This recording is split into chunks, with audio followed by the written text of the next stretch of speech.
تو حضرات کہنے کا مطلب یہ ہے کہ محمد بن قاسم نے جب اپنی قوم کا جائزہ لیا تھا تو کوئی قرآن مجید پڑھ رہا تھا، کوئی تلاوت قرآن مجید کر رہا تھا، کوئی نوافل پڑھ رہا تھا. تو حضرات اور پروردگار عالم نے یہی فرمایا ہے انہی کے بارے میں، وَاذْكُرُوا إِذْ أَنْتُمْ قَلِيلٌ مُسْتَضْعَفُونَ فِي الْأَرْضِ تَخَافُونَ أَنْ يَتَخَطَّفَكُمُ النَّاسُ فَآوَاكُمْ وَأَيَّدَكُمْ بِنَصْرِهِ وَرَزَقَكُمْ مِنَ الطَّيِّبَاتِ لَعَلَّكُمْ تَشْكُرُونَ. وَاذْكُرُوا إِذْ أَنْتُمْ قَلِيلٌ، اور یاد کرو اے مسلمانوں، اِذْ أَنْتُمْ قَلِيلٌ، جب تم تھوڑے تھے.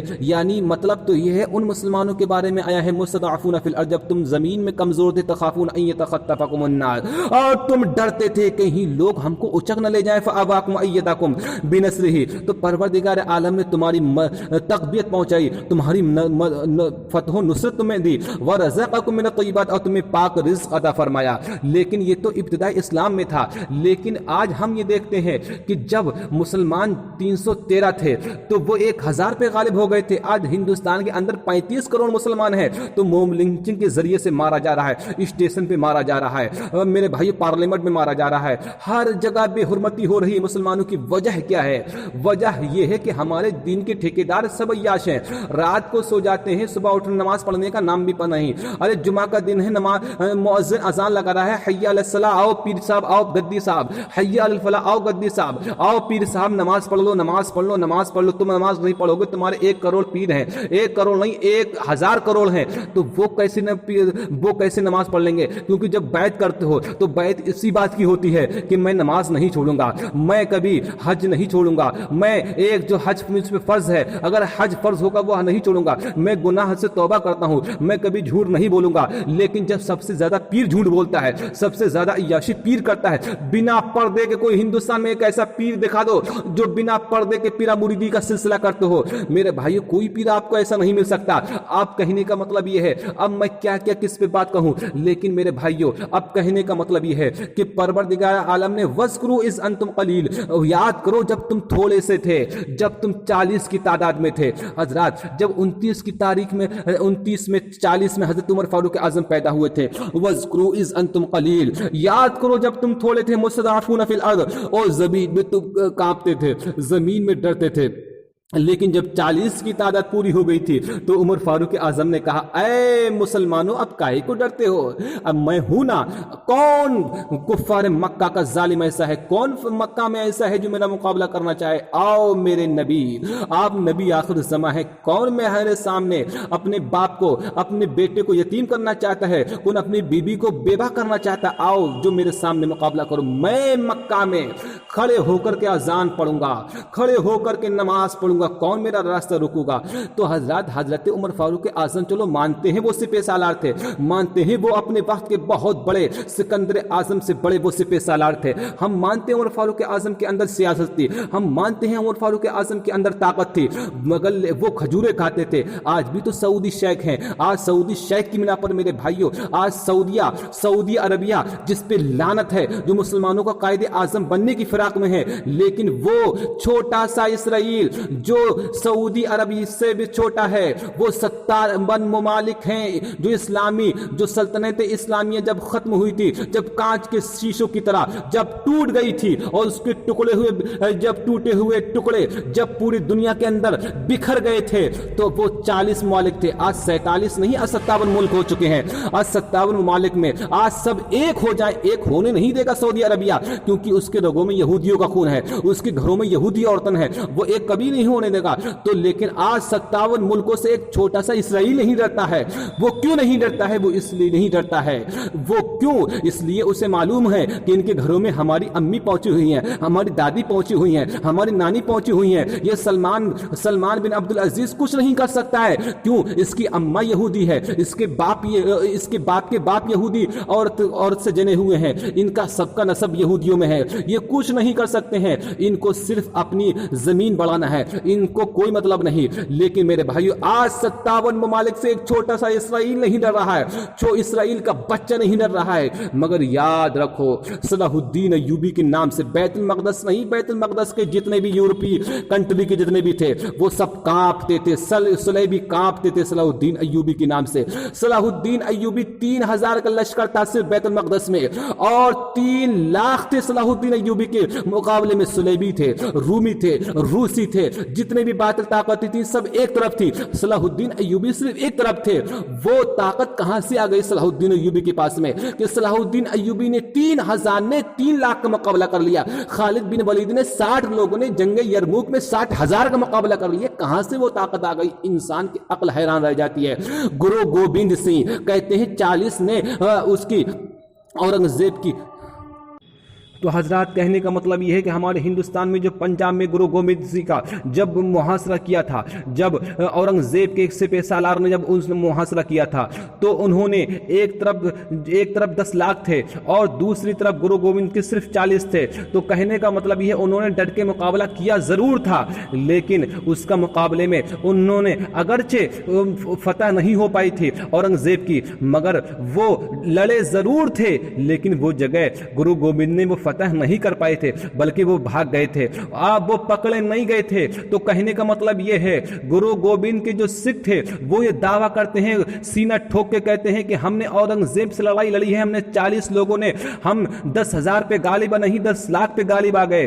2 लाख कुछ कहते हैं, तारीख में कहते हैं 2 लाख थे, और कुछ कहते हैं 10 लाख थे, लेकिन मैं कहता हूं 10 लाख हो या 2 लाख हो, लेकिन वो उस जंग में जो पंजाब में गुरु गोबिंद के मुकाबले में जहां पर 40 के मुकाबले में 2 लाख थे, वहां पर औरंगजेब अपने उस जंग में शामिल नहीं थे, बल्कि औरंगजेब का एक सिपह सालार था, वो शामिल था। अगर औरंगजेब होते तो वो बच नहीं पाता, गुरु गोबिंद बच नहीं पाते, उनके 40 व्यक्ति बच नहीं पाते। जो आज गुरु गोबिंद के जो जितने भी सिख हैं वो सीना ठोक कर ये कहते हैं कि हमने 40 ने 2 लाख का मुकाबला कर लिया। मैं कहता हूं, जो 2 लाख का मुकाबला कैसे कर लिया? तुम्हें भागना पड़ गया, लेकिन पकड़े नहीं गए, इसी में तुमने फतह हासिल कर ली। लेकिन नहीं, खालिद बिन वलीद ने जहां 60 थे, एक तरफ 60 हैं, एक तरफ 60,000 हैं। देखो कहां तारीख में इतनी बड़ी जंग मिलती है। 60 में जंग यरमुक में एक तरफ 60 है, एक तरफ 60,000 हैं। बाज़ रिवायतों में आता है 2 लाख थे। खालिद बिन वलीद ने जो सहाबा इकराम को चुना था, और सहाबा इकराम की छोटी सी टुकड़ी को गुरु गोबिंद ने 40 की टुकड़ी, वो भी उनके सब चेले थे, शागिर्द थे, तब उनका मुकाबला किया था। बहरहाल किले के अंदर मुहासरा करके मुकाबला किया था। इसमें कौन सी बहादुरी की बात है? कोई इंसान किले के अंदर बंद हो और जो भी लड़ने वाले हैं वो सब उसके चेले हों, उसी के सिखाए हुए हों, और वो भी उससे जो दूसरा जो मुद्दे मुकाबिल है वो औरंगजेब नहीं, औरंगजेब के सिपह सालार हैं। बहरहाल जंग के अंदर जंग खैबर में और जंग खैबर में जो यहूदू नसारा थे, जो साहबा कराम वो किला फतह नहीं हो पा रहा था, उसकी असल वजह यही थी कि किले का दरवाजा नहीं टूट पा रहा था। बहरहाल जो गुरु गोबिंद ने जो लड़ाई लड़ी थी वो मुहासरे में रह कर के लड़ाई लड़ी थी, वो किले के अंदर बंद होकर के लड़ाई लड़ी थी। इसमें कौन सी किले के अंदर कोई रह करके बंद किले में कोई इंसान लड़ाई लड़े, इसमें कौन सी बहादुरी की बात है? बहादुरी की बात तो यह है कि खालिद बिन वलीद ने एक तरफ 60 है, एक तरफ 60,000 हैं, और ऐसे लताड़ते हैं उन भेड़ियों की तरह, उन लुटेरों की तरह, उन गधों की तरह ऐसे लताड़ते हैं। तो हजरत, आज हम भी मुसलमान हैं, वो भी मुसलमान थे, हम भी नबी को हम अपने नबी को मानने वाले हैं, वो भी नबी को मानने वाले हैं। हमारे सामने भी वही कुरान है जो उनके सामने कुरान था। हमारा रब भी एक है, उनका रब भी वही था, हमारा रब भी वही है, हमारे नबी भी वही है, उनके नबी भी वही थे, हमारे सामने भी वही कुरान है, हमारे सामने भी वही अहादीस मुबारका है। ना अहादीस मुबारका में रद्दो बदल हुआ है, ना कुरान में रद्दो बदल हुआ है हजरात, लेकिन रद्दो बदल हुआ है हमारे नियत में, रद्दो बदल हुआ है हमारे पीरों में, रद्दो बदल हुआ है हमारे फकीरों में, रद्दो बदल हुआ है हमारे मौलवियों में, रद्दो बदल हुआ है फतवों में, हमारे जो बड़े बड़े मुफ्ती आजम शेखुल हजीम कायदे आजम उनमें हुआ है। हजरात, जो जितनी भी हमारी आज मुसीबतें पहुंच रही, उलमा इकराम का इस बात पे इत्तेफाक हो चुका है, पूरी दुनिया इंसानियत में नहीं बल्कि पूरी दुनिया सुन्नियत में जो मुसलमानों को दबाया जा रहा है उसकी कोई वजह नहीं है। वजह यह है वमा असाबकुम मिन मुसीबतिन, सूरह शोरा आयत नंबर 30 में परवरदिगार आलम ने फरमाया वमा असाबकुम मिन मुसीबतिन फबिमा कसबत अयदीकुम वयअफू अन कसीर, जो तुमको जर्रा बराबर भी अगर तुमको मुसीबत पहुंचती है तो तुम्हारे करतूतों की वजह से पहुंचती है। आज हम लाख मौलवी कहें, हम चीखते चीखते अपना गला फाड़ लें और कहें कि मुहर्रम बाजी मत करो, इसका कुरान में कहीं सबूत नहीं, हदीस में कहीं सबूत नहीं, इजमाए उम्मत से कहीं सबूत नहीं, कहीं भी कुरान में नहीं है। लेकिन मौलवी खड़ा हो जाएगा, कहेगा अरे तू कितना बड़ा मौलवी बनता है, तू बता कुरान में कहां नहीं है। मैं आज कुरान में साबित करके रहूंगा। कुरान ने बार बार ये कहा है कि जो है कुरान ने बार बार ये कहा है कि मुहर्रम बाजी जायज नहीं है, ताजिया बनाना जायज नहीं है। आज मैं दलीलों के साथ में ये बात करूंगा। बार बार कुरान ने कहा है कि इमाम हुसैन की याद में ताजिया मनाना हराम है, हराम है, हराम है। वो मैं तुम्हें हदीस में आया है ताजिया बनाना हराम है, कुरान में आया है ताजिया बनाना हराम है, वो सब मैं आयत करीमा तुमको बताऊंगा। तो हमको जितनी भी मुसीबतें पहुंची हैं, आज हमारी बेटियां घरों में इज्जत, हमारी बेटियों की इज्जतें सलामत नहीं है। आज हमारे घरों में मुसलमान सलामत नहीं, मस्जिद का इमाम सलामत नहीं, मदरसे का मुअल्लिम तलबा सलामत नहीं है। आज कौम के नौजवान सलामत नहीं, मोब लिंचिंग के जरिए मारा जा रहा है। देखो व्हाट्सएप को उठा करके, देखो फेसबुक पे तुम्हारी लाशें, कोई तलवार से मार रहा है, कोई पत्थरों से मार रहा है, कोई कैंची से जबान काट रहा है। बहरहाल ये सब बुरी हालत हो रही है मेरे भाइयों। जब जीव हत्या होती है, जब ईद उल अज़हा में कुर्बानी होती है तो उसको कहते हैं जीव हत्या, और जब मोब लिंचिंग के जरिए से एक इंसान की हत्या होती है, एक इंसान का, एक बच्ची का बलात्कार हो जाता है, रेप हो जाता है, विधायक रेप करते हैं, बड़े बड़े लीडर रेप करते हैं, तो वो कहते हैं ये सब पुण्य का काम है। तो हजरात ये हिंदुस्तान है, हिंदुस्तान के कोर्ट से, हिंदुस्तान के सर्वोच्च न्यायालय से कोई भी न्याय की उम्मीद नहीं रखी जा सकती। बहरहाल हमको जो मुसीबत पहुंच रही है, हमारे ऊपर जो जालिम और जाबिर जो हाकिम मुसल्लत हुए हैं, वो सब हमारे करतूतों की वजह से। आज हमारे मौलवी अय्याश हैं, हमारे पीर अय्याश हैं। मैं खुले चैलेंज से कहता हूं अगर ये पीर अय्याश नहीं होते तो आज जुमा तक की नमाज नहीं पढ़ते, जुमा के दिन कम से कम मस्जिदों में दिख जाते, ईद की नमाज नहीं पढ़ते, ईद के दिन तो कम से कम मस्जिदों में दिख जाते। हजरात नहीं दिख सकते ये मौलवी पीर के दिन, नहीं दिख सकते ये जुमा के दिन। क्यों? इसलिए कौम इनको खुदा मानती है, कौम इनको अपना रब मान लिया है।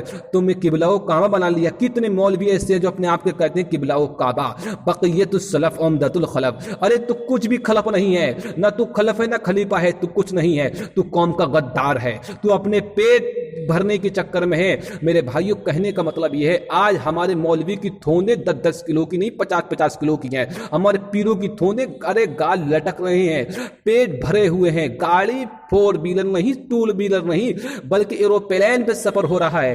अब सफर हो रहा है, जमीन पे क्या हो रहा है कोई पता नहीं है हजरात। तो मतलब यह है जब कौम का आलिम बहकता है पूरी कौम खुद ही बहक जाती है, कौम का जब कायद बहकता है खुद ही कौम बहक जाती है हजरात। तो मेरे कहने का मतलब और मकसद ये है, आज जो दीन की बुनियादी थी हमारे अंदर भी, हम भी मुसलमान हैं, सलाहुद्दीन अय्यूबी मुसलमान थे, लेकिन उनकी जो बुनियाद थी वो बहुत मजबूत थी। बुनियाद कै चीज़ों पे रखी है? बुनियल इस्लाम अला खम्स, ये जो बुनियाद रखी गई है वो 5 चीज़ों पे। 5 चीज़ें, नंबर 1 जो है कलमा पढ़ना, अशहदु अल्ला इलाहा इल्लल्लाहु व अशहदु अन्ना मुहम्मदन अब्दुहु रसूलुहु, और नंबर 2 जो हमारे बुनियाद रखी गई है वो इकामुस्सलात, नमाज के बारे में, नमाज दूसरा रुकन है, व ईताउज़ ज़कात, ज़कात तीसरा रुकन है, वल हज, हज चौथा रुकन है, व ईताउज़ ज़कात, ज़कात 5वां रुकन है। ये 5 रुकन है। जो भी इंसान ये 5 रुकनों को अदा करेगा उतना उसका ईमान उतना ही मजबूत होता रहेगा।